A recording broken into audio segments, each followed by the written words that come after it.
Love ജിഹാദിനെ പറ്റി കേരളത്തിൽ ആര് പറഞ്ഞാലും അവരെ ഒറ്റപ്പെടുത്തി ആക്രമിക്കാനുള്ള ഒരു തീവ്ര ശ്രമം ഇവിടുത്തെ മുഖ്യധാരാ മാധ്യമങ്ങളും രാഷ്ട്രീയ പ്രസ്ഥാനങ്ങളും കൈക്കൊള്ളുന്നു. വംശീയ ധ്രുവീകരണം സൃഷ്ടിക്കുവാനുള്ള സഭാ മേലധ്യക്ഷന്മാരുടെ ഒരു ശ്രമമായി ഇതിനെ വ്യാഖ്യാനിക്കുവാൻ മുഖ്യധാരാ മാധ്യമങ്ങൾ ശ്രമിക്കുമ്പോൾ കേന്ദ്ര ധനമന്ത്രി കഴിഞ്ഞ ദിവസം ഒരു മാധ്യമത്തിന് നൽകിയ അഭിമുഖത്തിൽ ലവ് ജിഹാദിനെ കുറിച്ച് എന്തു പറയുന്നു എന്ന് എല്ലാവരും അറിഞ്ഞിരിക്കണം. കാണുക. നിർമ്മല സീതാരാമൻ തുറന്നു പറയുന്നു, Christian community in Kerala and also the Hindu community have all faced this.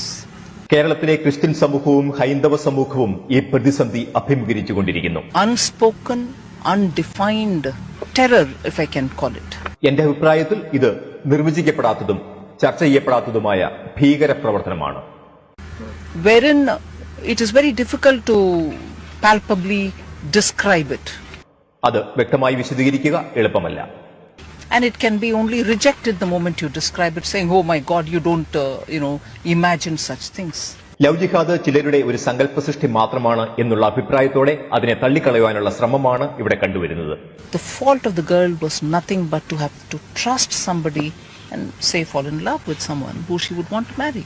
ചിലർ ഒരുക്കുന്ന പ്രണയക്കെണിയിൽപ്പെട്ട് അവരെ വിവാഹം കഴിക്കുവാൻ നിർബന്ധിതരാകുന്നു എന്നല്ലാതെ പെൺകുട്ടികൾ ഇവിടെ തെറ്റൊന്നും ചെയ്യുന്നില്ല.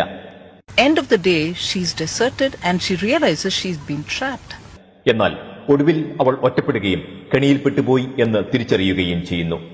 So if in India the word love jihad is coined, it may not be sounding all that politically correct. ഇന്ത്യയിൽ ലവ് ജിഹാദ് എന്ന വാക്ക് രാഷ്ട്രീയ കാഴ്ചപ്പാടിൽ തെറ്റായ ഒരു ആരോപണമായി വിലയിരുത്തപ്പെടുന്നു.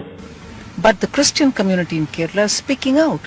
പക്ഷേ കേരളത്തിലെ ക്രിസ്ത്യൻ സമൂഹം ഈ പ്രശ്നം തുറന്നു പറയാനുള്ള ധൈര്യം കാണിച്ചിരിക്കുന്നു. If you would say that the BJP is speaking out or our ideological family saying it, you would say it is an extreme right-wing politics. എന്നാൽ BJP ഇക്കാര്യം പറഞ്ഞാൽ അതൊരു രാഷ്ട്രീയ ആരോപണമായി വിലയിരുത്തപ്പെടും. But no, there is a real decades suffered problem. പതിറ്റാണ്ടുകളോളം ആയി തുടർന്നു വരുന്ന ഒരു യഥാർത്ഥ പ്രശ്നമാണ് love jihad. Lived problem in which very many families have lost their girl children to these kind of forces. ഇതിനകം ഒട്ടേറെ കുടുംബങ്ങൾക്ക് ഇത്തരം ഗൂഢശക്തികളുടെ പ്രവർത്തനങ്ങൾ മൂലം പെൺമക്കളെ നഷ്ടപ്പെട്ടിട്ടുണ്ട്. എന്തായാലും ഒരു കാര്യം കേരള സ്റ്റോറി വെളിപ്പെടുത്തി. IS എന്ന ഭീകര പ്രസ്ഥാനത്തെ തൊട്ടാൽ കേരളത്തിൽ ആർക്കൊക്കെ നോവുമെന്ന് ഈ സിനിമയും അനുബന്ധ നാടകങ്ങളും കേരളത്തോട് പച്ചയ്ക്ക് പറഞ്ഞു. കേരളമേ കേഴുക, ഇതാണ് ശരിയായ കേരള സ്റ്റോറി.